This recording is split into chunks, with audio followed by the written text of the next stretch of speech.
Continuing with the series that I've started of why I would recommend highly that you do not be with Bank of America.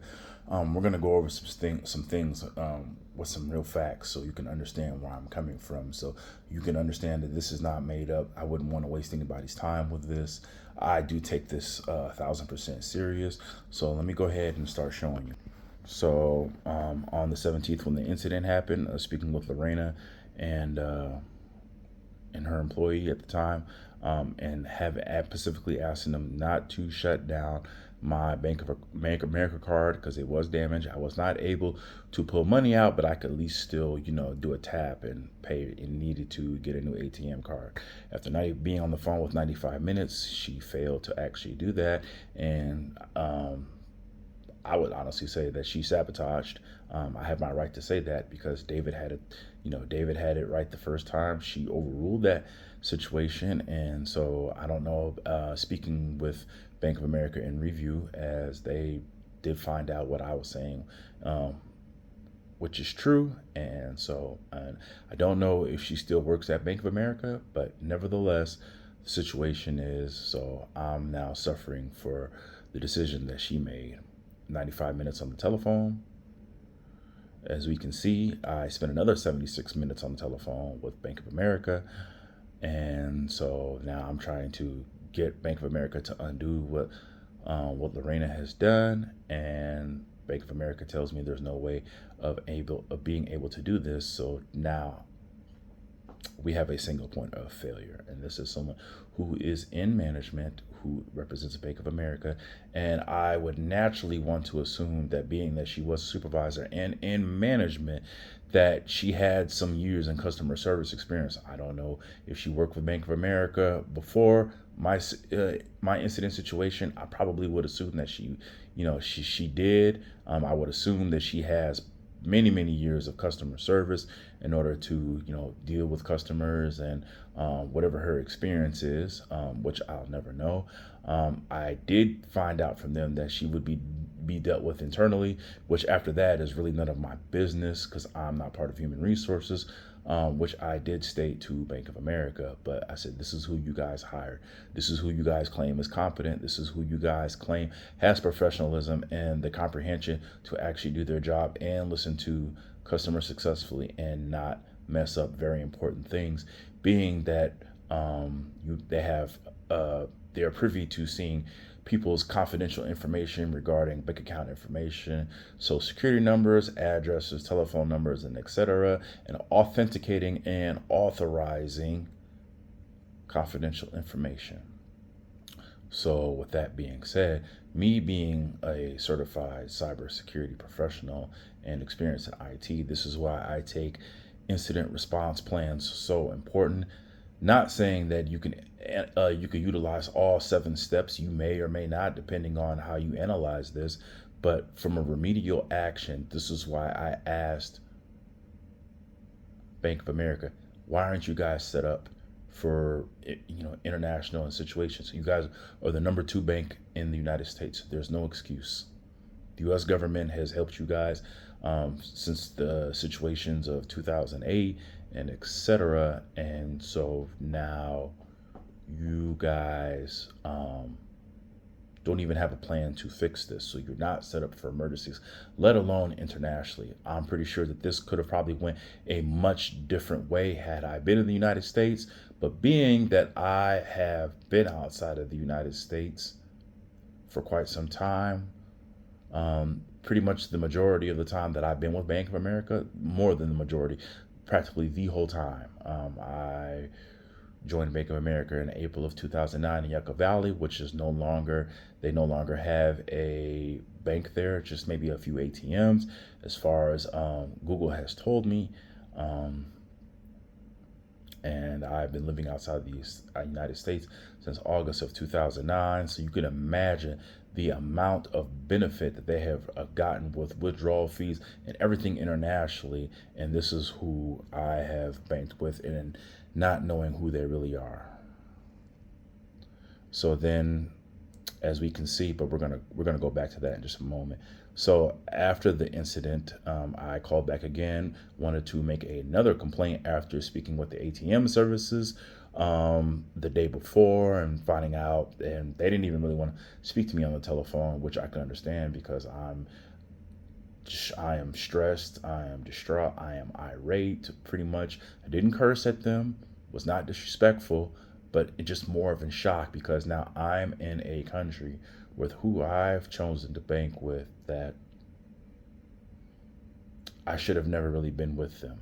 So I'm spending another 169 minutes on the telephone, and the supervisor was very nice and trying to get me set up to access digital wallets. But the problem is that I don't have a U.S. telephone number at the time. So now we're trying to randomly answer questions in regards to questions that the system has set up where they think this is a part of my family lineage, which is the random person that has nothing to do with me. So if I don't answer any of these questions correctly, which could be cars, property, anything of different states that has nothing to do with me, and so this froze up my account again, locked it up, and canceled the immediate new card that was ordered the day before, and now she has to reorder me another card. Mm. And not to mention, I have to go back and double check, but I believe I was charged $15 for the new card that I have had now for um, on the way to 2 months now. And so, with that being said, and this is because someone couldn't comprehend, someone couldn't follow simple instructions, and after being on the phone with 95 minutes and then another 76 minutes after, as you have seen. And then the next day, I'm spending another 169 minutes on the telephone. And this is where I'm actually flying to a country where I have no access to my bank. Thank God for my cousin and someone I consider a brother. These are the things that I'm dealing with. And I have no access to my accounts, and I'm abandoned because Bank of America has no Western Union set up. They have no problem having international customers and getting as much money as they can from them from the fractional reserve benefits of being a bank, the rules, the regulations, the policies, and everything that has been set up in their favor, and all the international fees every time you withdraw money and the transactions and etc. And they don't even have a full true support even in, they can't even Western Union me or any other who happens to be a Bank of America customer. So then we go to when I have actually landed and gotten to another country. I have spent another 6 minutes on the telephone. Um, haven't really heard anything. This is when I'm also reconfirming there's no email feedback. They don't believe in emailing customers. I still have yet to receive anything higher than a supervisor. So I kind of put the employee through the mill, started asking questions that I know a lot of answers to. But this is at the time where I have permission to record a telephone call. And so this is where we're getting into the weeds of everything and starting to confirm everything that what I do know. And so it's like, if you don't have a U.S. telephone number, then they can't authenticate you. They can't authorize you to your account.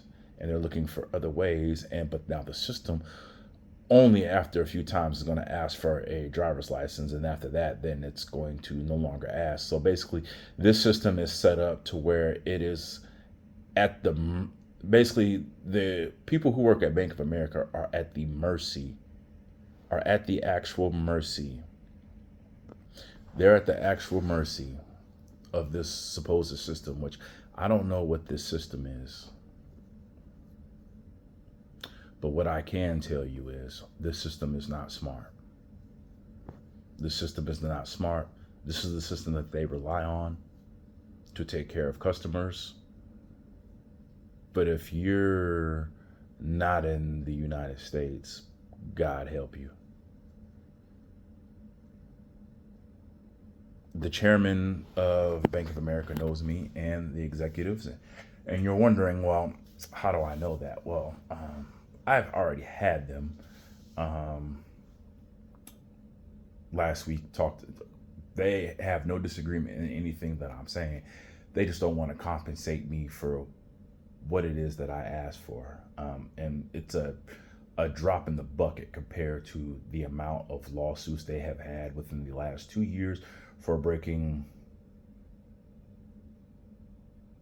the law or not upholding to the standards that the U.S. government and attorneys for other people have seen fit for various reasons. And you're more than welcome to look those up. And so now that I know the chairman and the vice president and quite a few other executives know who I am, now I can honestly hold them accountable and responsible, because this is who you stand for as in front of the shining America. And yes, I represent Bank of America. And I mean, saying it without saying it is, well, you don't have a fix for what you plan on doing, which is one of the reasons why I said they should be hiring someone like me, because you don't have any remediation set up.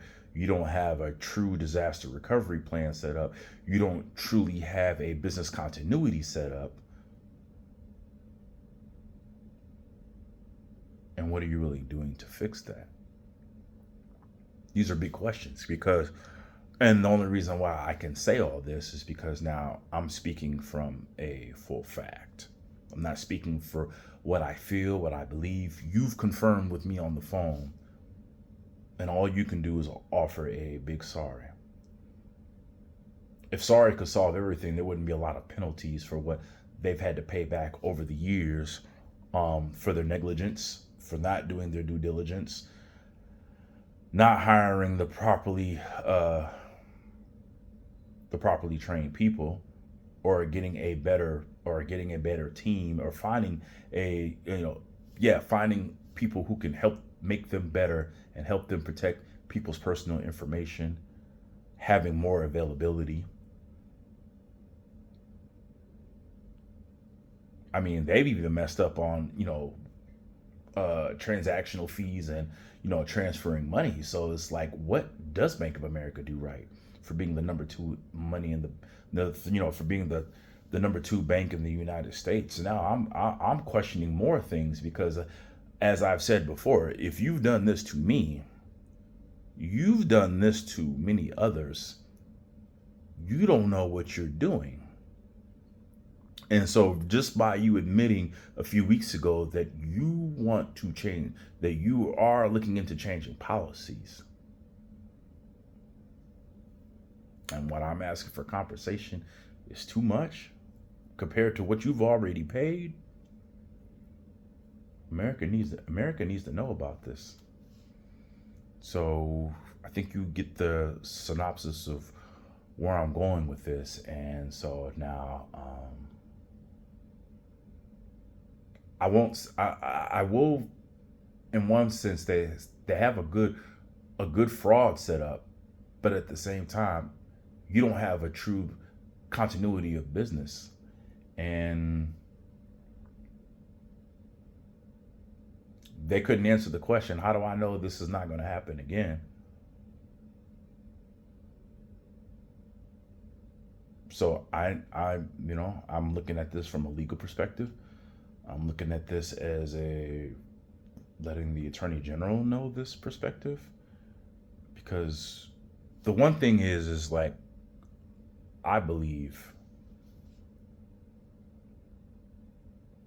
from a solution standpoint, it's one thing to not know, but it's another thing to know and not be willing to fix it. And one thing I did say to them is, on the phone, for that executive to actually, now we're starting to get the truth out, because now you email me back, now you call me back internationally, is because now you've done something wrong that was way bigger than you actually thought so.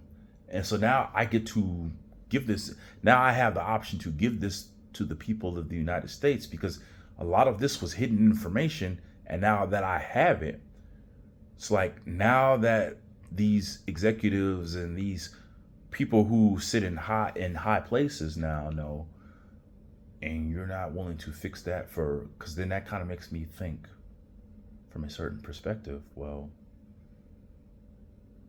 if we dig into a little bit of this now, it kind of makes me wonder if they don't necessarily care, because even if you don't respond or your representatives don't respond for you, and now knowing this, so then we have to naturally assume that you don't care. Well, then if you don't care, then it kind of makes me wonder, how did you get to your position? How did you get so high into the ranks? I'm just asking a question, because it's like, well, I mean, how you do the little things is how you do the big things. And that's all I got for this video for right now.